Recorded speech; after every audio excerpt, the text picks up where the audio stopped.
Once, upon a midnight dreary, while I pondered, weak and weary, over many a quaint and curious volume of forgotten lore, while I nodded, nearly napping, suddenly there came a tapping, as of someone gently rapping at my chamber door.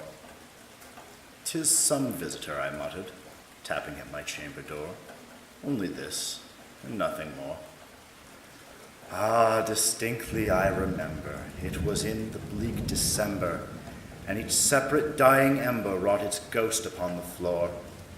Eagerly I wished the morrow, vainly had I sought to borrow from my books surcease of sorrow, sorrow for the lost Lenore, for the rare and radiant maiden whom the angels name Lenore, nameless here forevermore.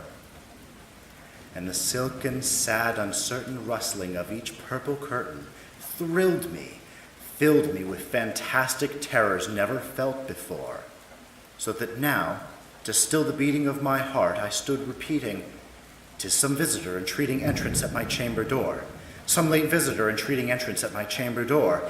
This it is, and nothing more."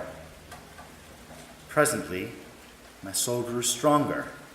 Hesitating then no longer, "Sir," said I, "or madam, truly your forgiveness I implore, but the fact is I was napping, and so gently you came rapping, and so faintly you came tapping at my chamber door, that I scarce was sure I heard you." Here I opened wide the door. Darkness there, and nothing more. Deep into that darkness peering, long I stood there wondering, fearing, doubting, dreaming dreams no mortal ever dared to dream before. But the silence was unbroken, and the stillness gave no token, and the only word there spoken was the whispered word, "Lenore?" This I whispered, and an echo murmured back the word, "Lenore." Merely this, and nothing more. Back into the chamber turning, all my soul within me burning, soon again I heard a tapping, somewhat louder than before. "Surely," said I, "surely that is something at my window lattice. Let me see then what there that is, and this mystery explore. Let my heart be still a moment, and this mystery explore. 'Tis the wind, and nothing more." Open here I flung the shutter, when, with many a flit and flutter, in there stepped a stately raven of the saintly days of yore. Not the least obeisance made he, not a minute stopped or stayed he, but with mine of lord or lady perched above my chamber door, perched upon a bust of Pallas just above my chamber door, perched and sat, and nothing more. Then this ebony bird beguiling my sad fancy into smiling, by the grave and stern decorum of the countenance it wore. "Though thy crest be shorn and shaven, thou," I said, "art sure no craven, ghastly grim and ancient raven, wandering from the nightly shore. Tell me what thy lordly name is on the night's Plutonian shore." Quoth the raven, "Nevermore." Much I marveled this ungainly fowl to hear discourse so plainly, though its answer little meaning, little relevancy bore. For we cannot help agreeing that no living human being ever yet was blessed with seeing bird above his chamber door, bird or beast upon the sculptured bust above his chamber door, with such a name as Nevermore.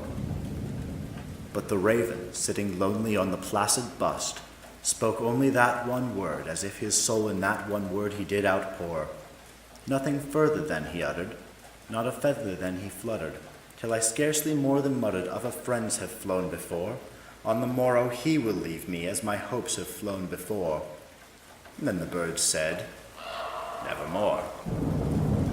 Startled at the stillness broken by reply so aptly spoken, "Doubtless," said I, "what it utters is its only stock and store, caught from some unhappy master, whom unmerciful disaster followed fast and followed faster, till his songs one burden bore, till the dirges of his hope that melancholy burden bore, of never, nevermore."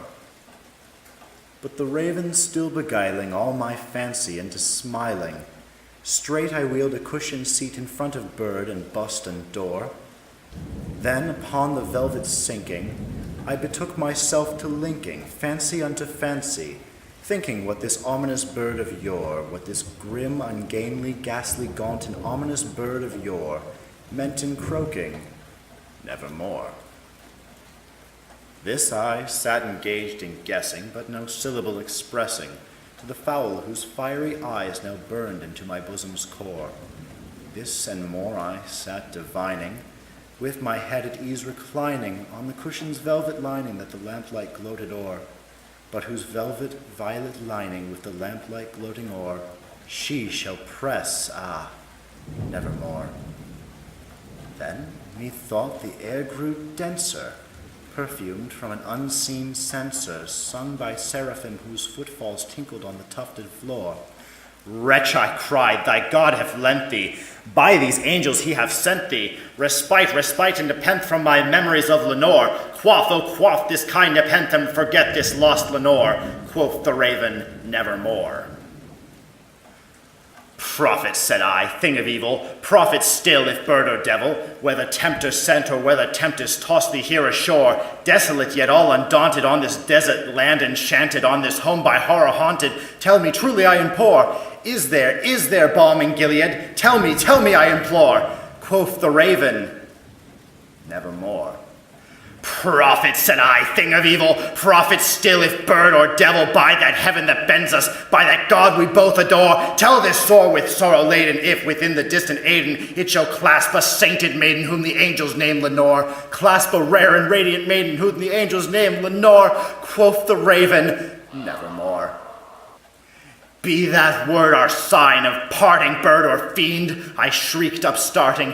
Get thee back into the tempest and the night's Plutonian shore. Leave no black plume as a token of that lie that soul hath spoken. Leave my loneliness unbroken and quit the bust above my door. Take thy beak from out my heart and take thy form from off my door. Quoth the raven, nevermore. And the raven, never flitting, still is sitting on the pallid bust of Pallas just above my chamber door, and his eyes have all the seeming of a demon's that is dreaming, and the lamplight o'er him streaming throws his shadow on the floor, and my soul from out that shadow that lies floating on the floor shall be lifted